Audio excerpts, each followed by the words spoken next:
Hello, I'm Mario Toneguzzi, and I'm taking care of business. Joining me today is Dan Kelly, President and CEO of the Canadian Federation of Independent Business. Thanks, Dan, for joining us today. Good to be with you, Mario. Let's talk budget. Next week, federal budget comes out. Let's start our conversation, Dan, just in a general sense. What would the CFIB like to see as an overall theme coming out of that budget? You know, like the issues that many Canadians are focused on, small businesses too are really worried about affordability right now. The costs for small firms are rising through the roof. Virtually every line of a small business's budget is going up and up and up, and many of them are not under the control of government itself, but some are. And it's that we want governments to be focusing on, is not making the problem of recovery worse, not throwing new barriers or obstacles in a small business's path to try to get back somewhere closer to normal. So while there are many things that we need to see in the budget, more than anything, we need to see a freeze of many of the government-imposed cost increases that we're expecting later this year. That's the carbon tax, April 1, carbon tax in several provinces set to go up very significantly. Secondly, there's the alcohol and other beer, wine, spirits, the excise tax on those, though that is also rising automatically on April 1. That's a huge issue for many in the hospitality industry and of course the producers of those very products. There's also EI and CPP premium increases expected early next year. All of those have to be factored into the budgets that small businesses are making right now. And that's just a small portion of the list of some of the cost hits that small firms are likely to face. I wanted to talk about a couple of things that you've highlighted, and if people want to know everything, it's on your website, a list of items. One of the things is the prioritizing of policies that help with labor shortages. How important is this as we move forward out of the pandemic? Yeah, there's a couple of things on the labor shortage front that small firms are facing. One is the cost of labor is rising rapidly as many Canadians have bigger expectations for their own wage package. Canadian workers dealing with their own inflation. They're calling on their employers to provide above normal size wage increases to try to help them as consumers. So that's putting pressure on the business. On top of that, there's just a shortage of people to fill many of these positions, especially in some of the sectors hardest hit by the pandemic.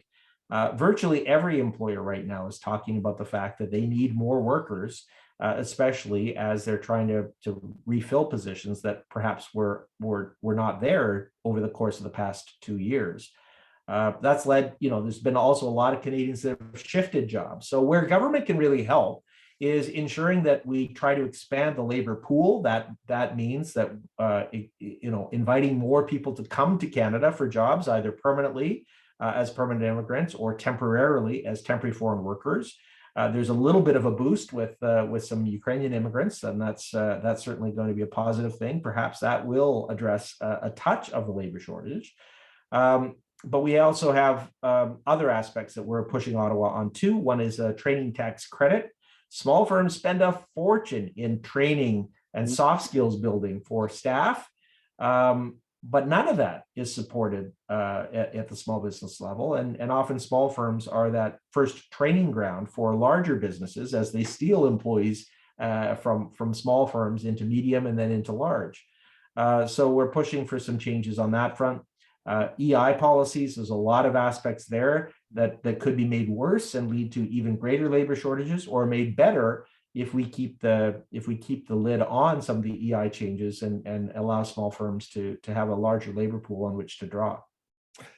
One of the themes as well, I think, from the CFIB is asking the government to control its spending, balance its budget. Why is that important to the small business community? Well, look, at its core, small firms know that today's spending are tomorrow's taxes, and so deficits absolutely become taxes down the road. We can't just keep kicking giant deficits forward year after year.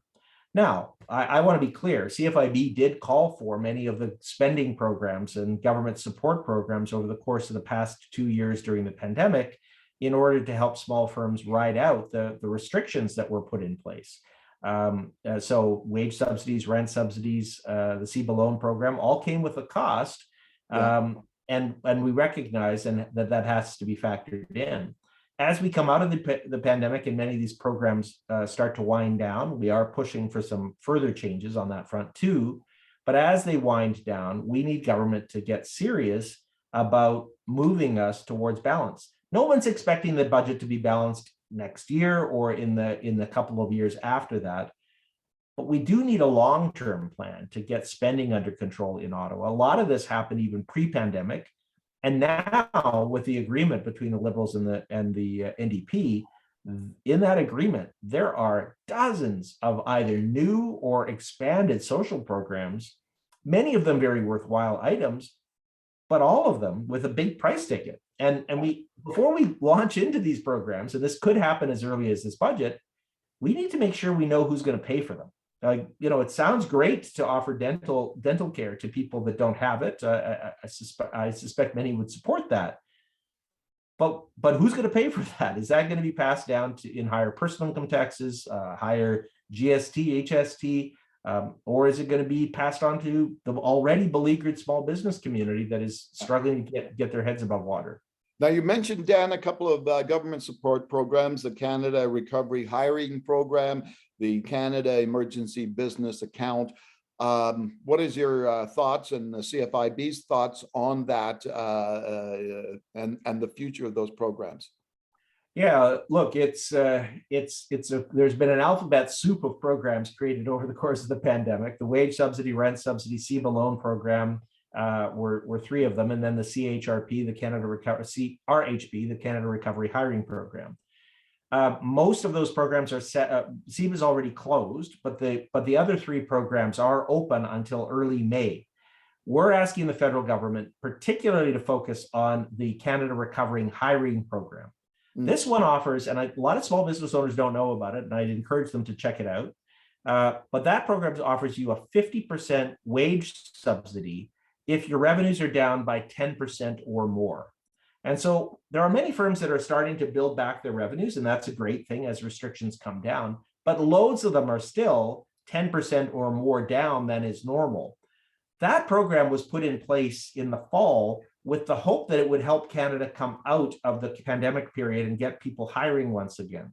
I got to tell you, the sad part is that we never actually moved into recovery in the fall of last year. Really, in our view, it started March 1st of this year when most provinces lifted their COVID restrictions. So we're asking for at least another 6 months of the Canada Recovery Hiring Program. But for businesses that haven't used it, I encourage, and your viewers of this message, I encourage them to check it out either on the government website or on the CFIB website, because they may be leaving needed money on the table by not pursuing this very healthy and helpful program. Now, Dan, I know that CFIB is also talking about encouraging the federal government to phase out restrictions and mandates when it comes to COVID. Also, delivering the message that it's safe, for consumers to go out there and be out there and spend money, etc. However, I pick up, I Googled this morning, and what do I see? Ontario experts say that Ontario's in the sixth wave. Quebec say it's in the sixth wave. I'm sure some of the other provinces like Alberta are going to be in the same boat. So how do you kind of balance that, the call, I guess, for easing a lot of the remaining programs in place with the fact that we're on the verge of another wave? Well, look, we need to obviously take careful steps, but steps forward.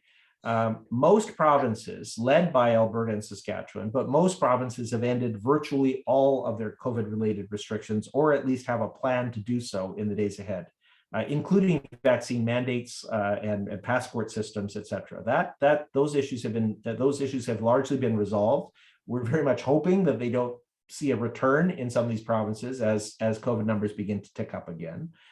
The federal government, though, hasn't made these similar changes. Yes, they eliminated the testing for Canadians and others to come to Canada, that you no longer have the PCR or rapid test requirement as of April the 1st. But, mandates are still in place for federal workers. We also have, nobody that's not vaccinated can get on an airplane or a train in Canada any longer. These are some of the things that we need to begin to unwind, at least putting a pathway to get rid of some of these policies that have been incredibly divisive, may not be helping us very much either. I mean, look, say what you will about this, about Omicron and BA2, but it's spreading both among vaccinated and unvaccinated. Every single person that I know that has recently been contracted with COVID has been fully vaccinated and in most cases boosted too. Yeah. So why we're now saying at this late stage that we need to continue these policies that are punishing some of those that are not vaccinated doesn't make any sense to me any longer. I'm not suggesting that we shy away from promoting vaccines, but for goodness sakes, people have made their decision and we've got to move on. Yeah, interesting. And it will be an interesting week next week, I'm sure. Thanks, Dan, for joining us today. Anytime, Mario. All right, super. That's Dan Kelly, President, CEO of the Canadian Federation of Independent Business. I'm Mario Toneguzzi. This has been Taking Care of Business. Thanks for joining us today.